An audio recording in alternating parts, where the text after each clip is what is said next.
Mr. Speaker, if you'll only wait till next week, I think you'll find that we'll do far more than that paltry agenda that he set out. Far more than that. And I must say, Mr. Speaker, it is quite mystifying to see the way the right honourable gentleman weaves hither and yon like some sort of druidical rocking stone, Mr. Speaker. One week he claims that he supports the vaccination rollout. The next week he actually attacks the vaccine task force when they're spending money to try to reach hard-to-reach vaccine-resistant groups and says that kind of spending can't be justified. One week he calls for us to go faster with rolling out vaccines, when he would have stayed in the European Medicines Agency, which would have made that rollout impossible, Mr. Speaker.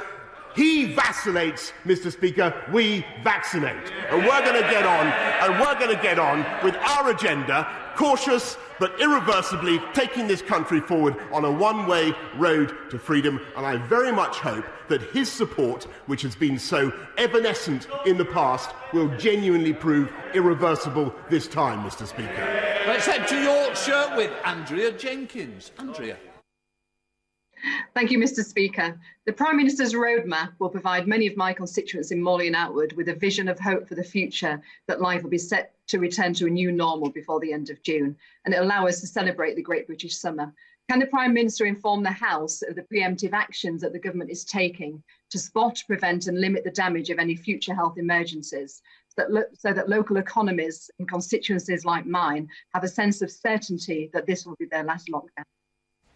Prime Minister. Yes, she's quite right to raise the issue of local outbreaks and how to tackle them. And particularly with the threat of new variants, which she rightly raises, and that's why we have a very tough border regime, but also a programme as we go forward for surge testing, door-to-door testing, to ensure that when there is a local outbreak, we keep it local and keep it under control, as we're trying to do at the moment, as she knows, with the South African variant.